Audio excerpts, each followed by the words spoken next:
Welcome to Knife Chats. If you like this video, please like, share, and subscribe to my channel. Thank you. You know, sometimes there's knives that you just have to have in your collection even though they're totally impractical and you have really no use for them except to maybe bash a watermelon with them or something. But at one time, they were historically important. And that's a knife that I'm going to talk about today. And that's my D-Guard Bowie by Rough Rider. Now this knife was originally made by Colt. When Colt went under, Smoky Mountain Knife Works, who owned Colt at the time, just took and moved this over to the Rough Rider line. And let's get that up nice close. You can see here it's got a really nice Damascus blade going for it, and it's got a brass guard on top, and you've got the nice little file work there, nice little brass handle or brass D, and then a really nice piece of Stag Handle. What I really like about this knife though is it has no etches on it. There are so many of them out there that are made out of stainless steel that have an etch on it. I didn't want one with an etch. I wanted one with just a plain blade. I don't know if you can tell here, it's also got a convex grind, so it's pretty easy to sharpen back up. I have just beat the crap out of this thing even though you can't see it. One of the first things I wanted to do is just slam it into a bunch of cardboard boxes, and by cardboard boxes I mean cardboard boxes nested inside of other cardboard boxes and some plastic containers and stuff inside there and everything, and I just wanted to punch it through there a couple times to see if these brass pieces would come off. They did not, and then I just beat the hell out of those boxes too, you know, the old cut and slash and everything, and this knife just held up great against all those cardboard boxes to the point where after they cut it a couple times all I could really do is just bash the hell out of them and bust them up.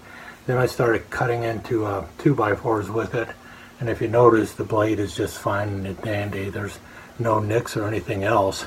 All it did was get a little bit duller, and so I had to do a little bit of sharpening on it. But talk about one big monster knife. I'll have to put the spec somewhere else, but I think it's like a 19-inch blade, 4.5-inch handle, something like that to it. You can see there, not a bad looking handle. And even with all that bashing and everything, the stag here is nice and tight still. The brass reinforcing bars on top are still nice and tight. Just a really nice, cool looking blade. And the sheath is a monster sheath. I understand back in around the Civil War days, these were actually called side knives. Let me not put this through my thigh here. They're called side knives. I don't know if that was because it took up the whole side of a soldier to carry it, or if they were hanging them off the side of a horse.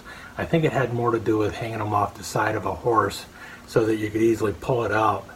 But these knives were around long before the Civil War. The earlier, back in the pirate days, back in the 1600s and stuff, the Bucans, who became the Buccaneers, were basically deserters from all the navies, the Spanish, the French, even the English navies. They would desert in the Caribbean, and they would end up living on the islands, and they were called Bucans. That was the French word for it, which was basically for barbecue, because what they were doing is they were hunting down pigs and everything. So you get barbecue and buccaneer from the same word. And they would take their cutlasses, which were too long, and cut them down and make them into really long knives that still had the D-guard, and they would actually go and hunt pigs with a cutlass and just, well, a cut down cutlass. And that's where these things first started showing up. But they really became popular and very famous because of the Confederates using them during the Civil War.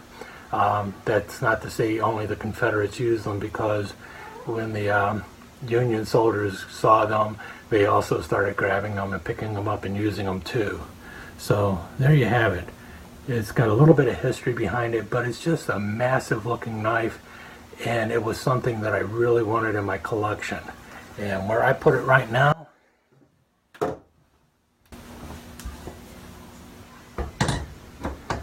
is on the wall back there, and it just hangs there above all my other knives. Makes them look kind of puny.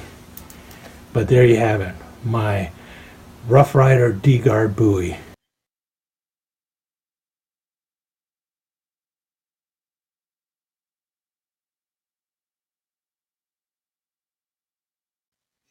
As always, thanks for dropping by, and remember, you're only as sharp as your knife.